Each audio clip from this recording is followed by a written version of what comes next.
Hello everyone. आज का हमारा सवाल है, if alpha is the fraction of H I dissociated at equilibrium in the reaction 2HI gives H2 plus I2। तो देखेंगे यहाँ पे एक रिएक्शन गिवन है 2HI, और HI यहाँ पे सभी के सभी गैसेस स्टेट में प्रेजेंट है। H2 प्लस I2 ये एक रिएक्शन है जहाँ दिया गया है HI का जो डिग्री ऑफ डिसोसिएशन है, फ्रैक्शन ऑफ डिसोसिएशन जो दिया है इसका अल्फा दिया है, डिग्री ऑफ डिसोसिएशन। आगे बोला गया starting with the 2 moles of HI, starting में HI का 2 मोल्स लिया गया है।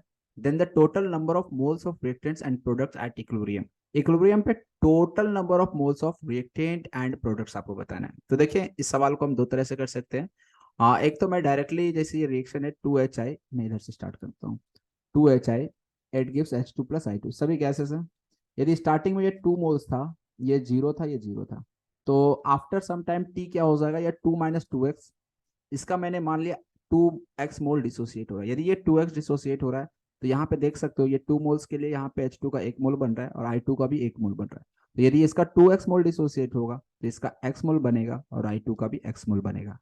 तो यदि हम इक्विलिब्रियम पे बात करते हैं, एट इक्विलिब्रियम पे, तो जो टोटल मोल्स होगा, टोटल मोल्स में आपका HI का कुछ मोल्स आएगा, कुछ मोल्स H2 का आएगा और कुछ मोल्स I2 का आएगा। तो टोटल मोल्स यदि हम ऐड कर दे सभी को, तो आपको जो वैल्यू मिलने वाला है वो देख सकते हो, ये पूरा कट जाएगा और फाइनली आपको केवल 2 ही मिलेगा।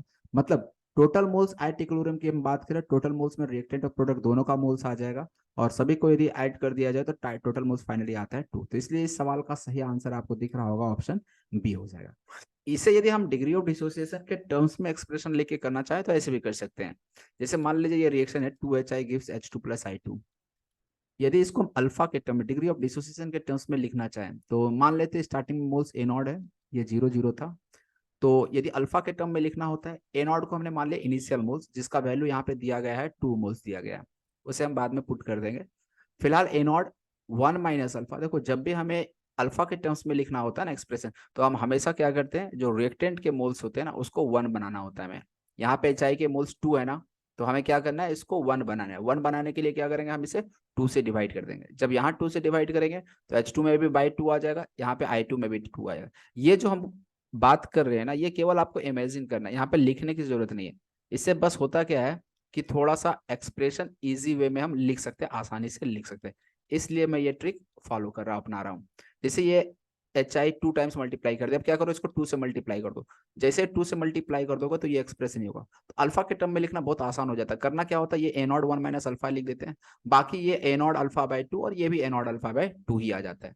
तो इसलिए इसको मैं ए नॉट अल्फा बाई 2, ये ए नॉट अल्फा बाई 2 हो जाता है। अब टोटल मोल्स की हम बात करें तो टोटल मोल्स आप ऐड कर दो, इस ये होगा प्लस ये होगा प्लस ये होगा, जब इसे ऐड करोगे तो ये भी आपका फाइनली ए नॉट आएगा, और ए नॉट का वैल्यू ऑलरेडी आपको दिया गया है 2 मोल्स। तो इसलिए इस सवाल का अगेन सही जवाब देख सकते हो, यहाँ से भी 2 मोल्स हो जाएगा। तो सिंपल सा क्वेश्चन था। Hope you understand this question.